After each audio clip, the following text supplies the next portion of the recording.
There's a saying about helping yourself before helping others, and I believe that is absolutely true. But when I had really low self-esteem, I helped others, which there's nothing wrong with that, but I did it because I didn't care about myself. I didn't believe I was worth helping, so instead I dedicated my life to helping other people because I did not like myself. I couldn't look at myself in a mirror. I was embarrassed of who I was, of the skills that I lacked, and one of the things that I always wanted to do was be able to hang out.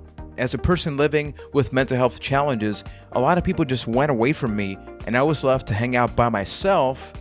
Then I realized, wait a minute, all this time I've been thinking about that in a negative light, but what if I actually started hanging out with myself and I enjoyed it? I embraced the fact that that is not a bad thing, that is a good thing.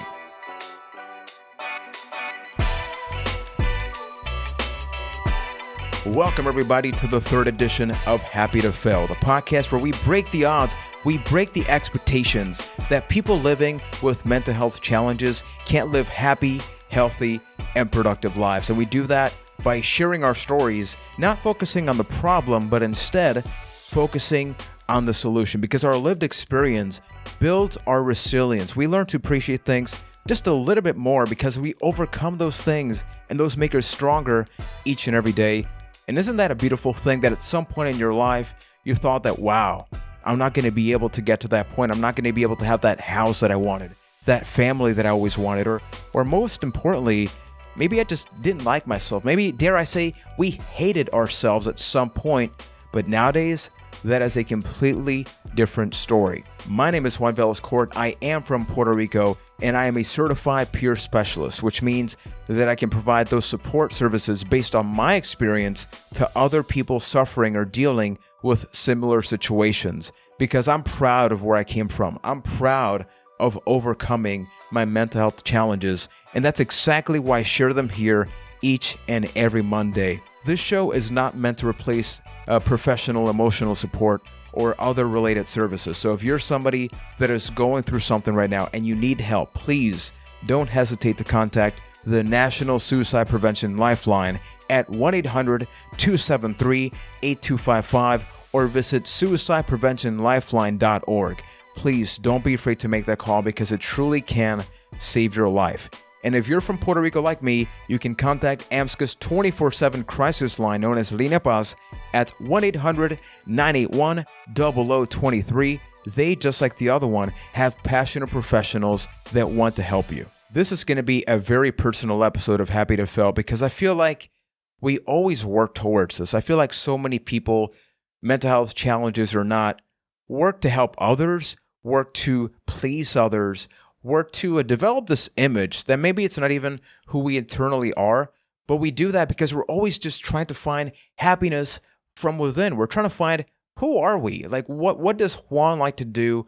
Where does Juan want to go? And from the moment that I was diagnosed, I feel like my life had collapsed, like it was never going to get better. And it led to me just sort of hating myself. It led to me just realizing like I am a repulsive human being. I have not one, not two, but three different mental health diagnoses. I've been hospitalized. I've been bullied. My family shoves me to the side. What is this? But I remember going to school and always seeing the other kids just hanging out, playing Game Boy. I had a Game Boy. And those gamers out there know that the Game Boy had a link cable so you can connect two Game Boys and play together. I didn't have anybody to connect a Game Boy with. I wish I would have connected my link cable with somebody else, but I was not able to. And I'm smiling and laughing now. But it's true. It's those little things that make us better, that expand how we communicate with one another. But I never had that experience. So even going all the way up to college, I'll never forget it. The only reason I went to college was because my mom was always motivating me to try to go there, to try to overcome those odds that I had about social anxiety and human interaction, because I was terrible at that. I mean, even today, if you want to get me out of my comfort zone, just try to have small talk with me. And let's just say that is not all that pretty. But I was scared of those social interactions because I didn't know who I was. Whenever I saw a television show, whenever I listened to a specific song, I would always ask myself, do I like that because I actually like that? Or do I like that song or do I like that movie because it's the only thing that I know? And part of it is my obsessive compulsive disorder, which by nature just makes you question everything, right? So you have that mixed with low self-esteem, and that's just a really bad soup that I never recommend anybody eat because not only would it taste weird, it's just a terrible situation to be in. But the things that help me learn to love myself is that I realized, okay, so if I don't know me, I'm just going to get to analyzing other people. And that's exactly what I started doing. And one of the things that really helped me is that Puerto Rico is a small island, right? For anybody that hasn't been here, but it still takes a while, a couple of hours, about 3 hours to drive from one side of the island to the other, right? But fortunately for the metropolitan area, which is where I live, at least I must have been 10, 11th grade, something like that. They actually had a brand new train station. And for the first month or so, it was actually free. And the good thing is that the school that I was going to was completely accessible. I would just have to walk like maybe 10 minutes or so. But to me, it was like, I have the opportunity to walk by myself and just study people. You know, not only would it be me walking to school, I would actually see other people, other peers, from the school walking there. And I could see like how they walk, how they dress, how they speak. And I know it seems a little bit outrageous to be analyzing those little things, but as somebody that since I was 6 years old, my life was basically home, psychiatrist, psychologist, home, and then every now and then I would go to school. These are the things that I learned to not take for granted, which is just to analyze people, which looking back, I must have looked really weird just sitting there in a bench, analyzing old people, analyzing young kids and things like that. But that really helped me because up until that point, my mother was the one that was taking me to school. And this is the first time in my life maybe where I started to take a little bit more control of my life, where I told her, hey, we have the train station here. Why don't I take it? And we were both scared because I had never been alone up until that point. And the little times that I was, let's just say those were not the best results. So the first time that I took the train, I remember I had my earbuds. And for me, earbuds is something that really helped me because music, CDRs, people, this is before iPods. iPods were the iPods actually just came out around that time, but we didn't have the money for that. So what helped me while I was by myself is that I would go to the train station and I had my CDR. Yes, people, we made some of them CD mixtapes almost. Had some Metallica, AC/DC, Guns N' Roses. I was a big fan of rock. I would put my earbuds inside of my shirt and then they would peek out at the top. So whenever I got anxious, just put the earbuds on. And that's something I still do to this day. It just became a habit, but it always helped me. So the first time that I was walking through Rio Piedras, for those in Puerto Rico, it was learning to appreciate each and every little thing. Looking at the stores, looking at the clothing, seeing like, oh, I don't fit into that shirt right now. But maybe down the line I actually do. And the fact that I would put the music on, with the earbuds, and I would go to school, then I would put that away. It just made me realize like, wow, I can do this. I can walk by myself and go back to the train station, which, embarrassing story, one of the times I must have been in 12th grade at this point, I fall asleep pretty easily. And there were about 7 to 8 stops between the school and my house, like the closest stop to my house. I fall asleep, and as I wake up, I realize that I'm already at the stop that I need to get off of at, but the door shuts in my face while I'm still inside running towards it. Oh boy, anybody that's been through a similar situation knows exactly how embarrassing that is because people were laughing because you could tell I was panicking. You could tell I was falling asleep, but it's the little things that make you appreciate that. And hey, guess what? Even though I went through an embarrassing situation, I still took the train the next day because it motivated me, because I said, hey, you know what? I went through the embarrassing situation, yet despite that, I'm alive. Yet despite that, I'm still here. So what else can I do? So what I started doing is, okay, usually when I walk through that street in Rio Piedras, I'm wearing the earbuds. I'm going to take one earbud off so I can listen to the background, so I can listen to the surroundings more. And guess what? I'm going to start waving to people because when you go to school almost every day, because I didn't go every day because, well, I was just not emotionally in the best place. Eventually, you see the same people, right? So naturally, you're going to start nodding or waving or saying hi. But that was something I was never used to. So the fact that I was able to do that just let me know, hey, I maybe don't have friends right now, but I'm having a good time. I'm interacting with people. And most of all, I'm saying hi because I want to say hi, not because I feel obligated to. I'm not taking the earbud off because I have to. I'm taking the earbud off because I want to. That's very different. And then there was the next step. And for those that love toys and love video games, may this place rest in peace, KB Toys. There was a KB Toys there because usually my instinct growing up was, okay, so I'm out of school, so I'm immediately just going to take the train back home because I didn't have a job, I didn't have money or any of that. But there was always a toy store that I thought to myself, like, I'm a gamer. I love toys. So why don't I just stop there, browse around for a little bit? Maybe I can ask some questions. And a lot of times there would be grandmothers that were trying to get a gift for a family member, and they didn't know about it. They didn't know about wrestling stuff. They didn't know about video games. So naturally, my instinct was, hey, I know about that. I can help you out. And the store people were very happy to just be able to allow me to do that. And that was my first experience going like, wow, I actually know something. Up until this point, everybody educates me.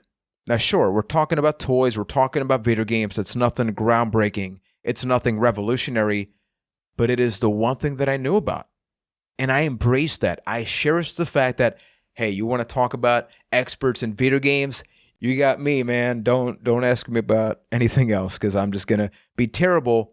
But once again, I challenge myself to have that human interaction, and that let me know, hey, Juan, if you're talking about this, that means that you can answer one of the questions that you posed at the beginning of the podcast episode, which is, do I like this because I actually like this? And I feel like whenever we're passionate about something, it can be a movie, it can be a book, it can be cooking, anything, right? The passion comes out. It just flows naturally. You don't even really think about it. It just kind of happens at the spur of the moment. And it did with me with those specific things. And then I took that one step further because instead of taking the train all the way to the stop that I needed to get to so I could get to home, I purposely got off like 2 stops before. So I would have to walk longer distances because not only would that help me, I must have weighed about, 250 pounds at that point, and I'm only 5'6" and a half, and I'm saying and a half to make me feel a little bit better about myself. But keep in mind, I was a very heavy kid, so not only was it an opportunity to physically get better, I was emotionally getting better as well because I was getting off at one of the stops that has the most traffic, the most people walking down the street. And as somebody that suffered from that social anxiety, I'd always be thinking to myself like, oh, that person's just calling me fat.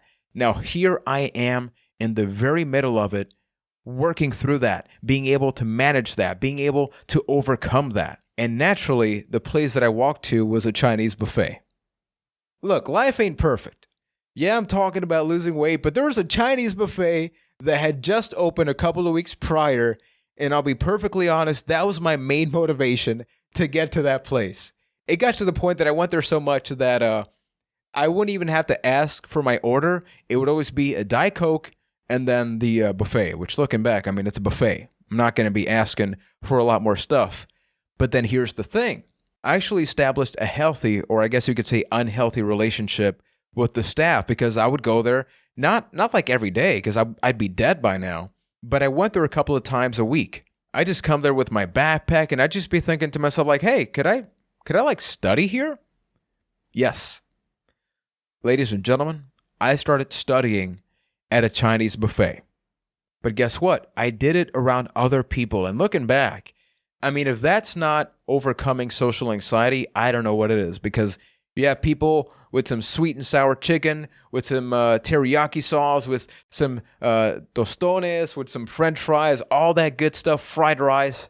And then there I am with my notebook, with my Nokia phone, watching clips of The Daily Show because it included it in our membership with AT&T. But what matters about all of this is that I embrace being alone. I feel like for me, there's a really big difference between being alone and loneliness and feeling alone. Because the implication of the first one is that, hey, you're technically alone. There's nobody by your side. But as I said, that's not a bad thing. That can be a good thing. And some people love to spend time with hundreds of people around them. That's their lifestyle, and there's nothing wrong with that either. But we're not surrounded by people 24/7. At some point, whether it be an elevator, walking down the street, your car stops working, you're going to be forced to be out of your comfort zone.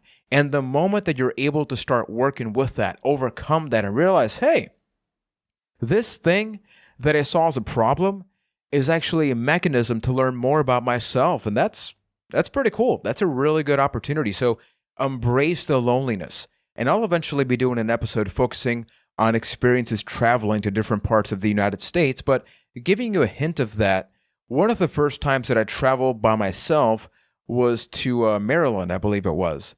And the first thing that I did is that I went to Google and I started studying places that I could go to for food because I love food. Food is maybe one of the 5 reasons that I'm alive because I love the flavors. I love the experiences.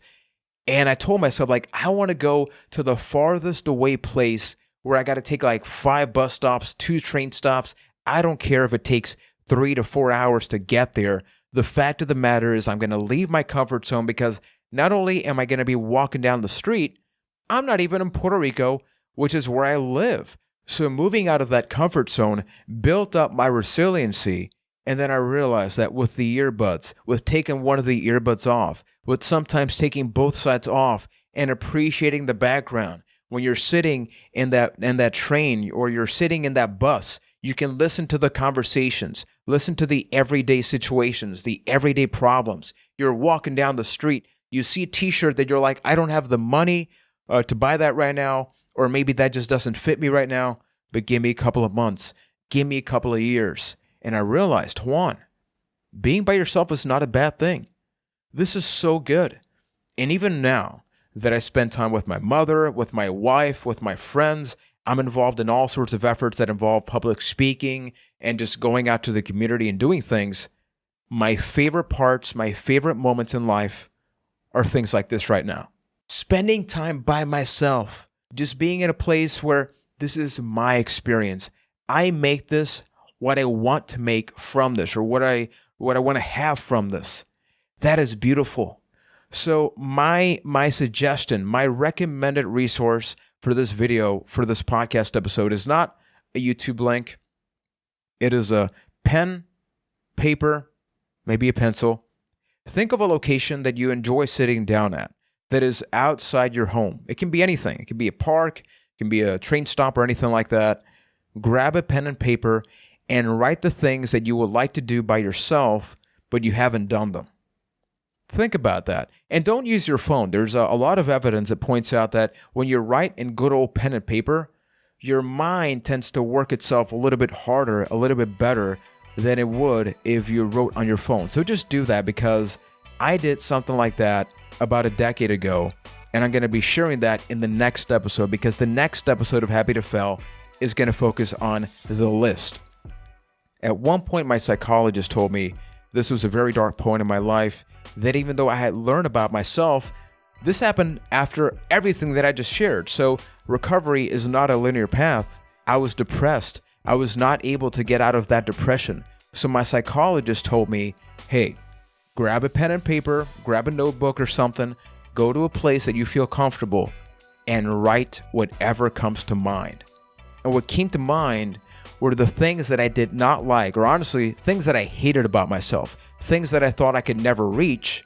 And then I analyzed, how am I going to overcome those? And I still have that list, and I'm looking at it right now because I'm going to be sharing it in the next episode. So I'm going to be talking about that. So trigger warning, because it is a very real list. I'm going to try to lighten up the mood as much as possible, but Juan was really, really depressed at that moment.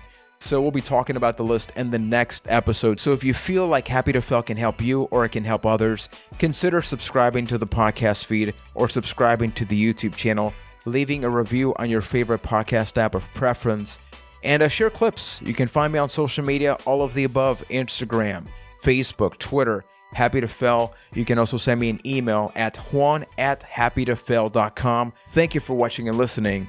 Take care, everybody.